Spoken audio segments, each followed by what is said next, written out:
Alright guys, I'm really excited to get this thing done. So, what I have done is, this is one of the brackets you get off eBay. I slit the back end of it right there, and then the other motor mount goes right here, so that bolts to the engine. I did make a template of the actual mount itself on the bike, and this plate right here can bolt right to the frame. This, once I get the motor set where I want it to sit, this will get welded to this. So then this will end up being one piece, and it'll be a direct bolt on to this bike or any Phatmoto. So if I ever decide to put this on a different Phatmoto or something like that, I should be able to just interswap with anything else. So that's what the game plan is to do.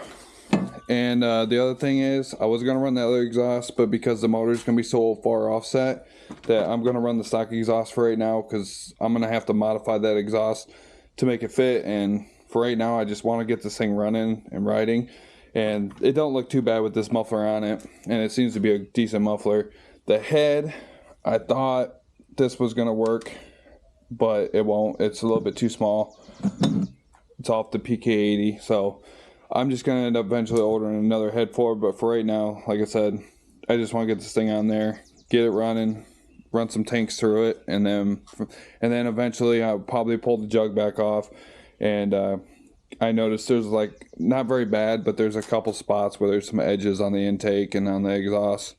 But I don't think it's anything to really, it's going to hurt it. So right now we'll go ahead and get this bolted on, just get it snug, and then I'll get this bolted to the engine, and then we can go ahead and start lining the engine up. And what we'll do is we'll get the chain on, and the chain on right here to there, and then we'll kind of tug on the wheel a little bit and hold the motor, and should be able to get it pretty close where it needs to be.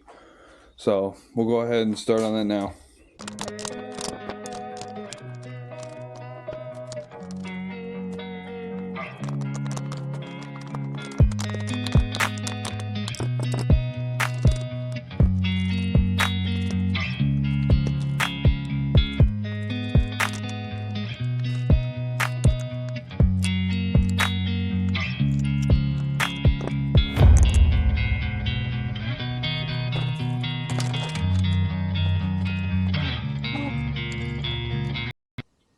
Alright, got it on there now. Got the chain on there. Got it pretty lined up. I don't know how well this is showing the camera, but it's pretty lined up, and it's lined up down here on the tensioner.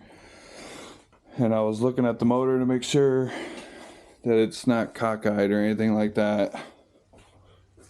And there's still a little bit of play in the plate too, so I purposely left a little bit of movement in this plate, so that way if you need to move it this way a little bit or this way, you can.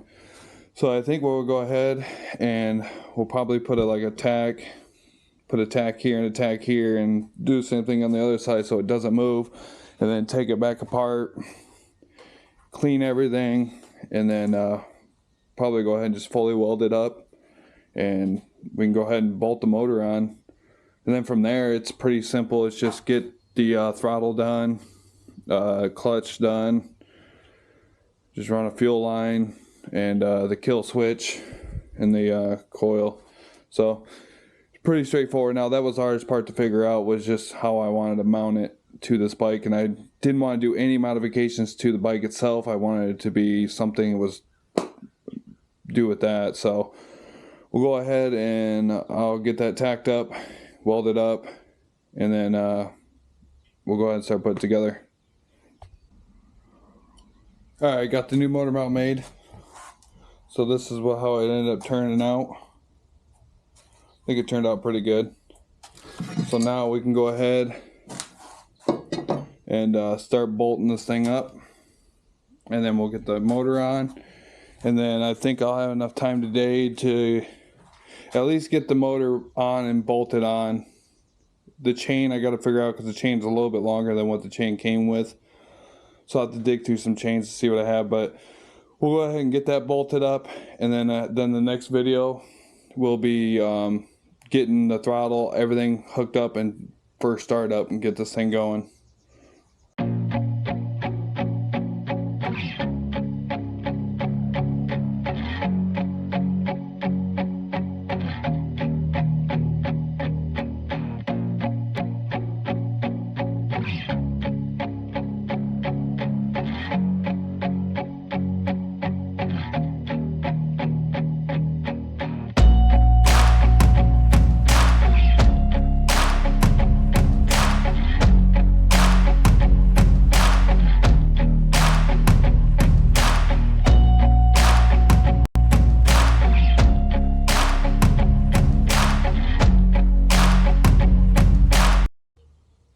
Alright, so I got the motor all bolted up now. This motor mount's actually kind of nice. And I left enough room where you can get the jug off without having to fully take the motor off. The only thing left to do is I got to find a chain for it. I'm going to leave the stock 52 sprocket till I'm just going to run it with that and see how it acts. I want this thing to more be off-roadish than on-road. I'm not looking for super fast speeds.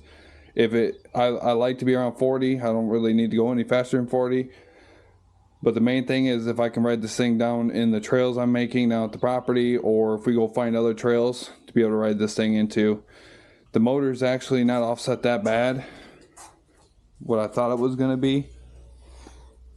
So it actually looks pretty decent there. There's enough room to get the head off, do any work you need to do to it without pulling the whole motor.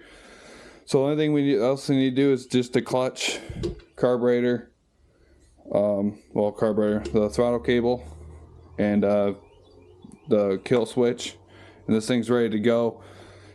It don't look that bad with this exhaust either, and there's still plenty of room. Even with the motor offset, still a ton of room. So the next video we'll finish that stuff up, won't take that long, and we'll get this thing fired up and start getting the first tank burnt through it. And then I think after 2 tanks, if everything's sounding good and everything's good, I say we just go rip on it. So thanks for watching. Hit subscribe button, leave a comment.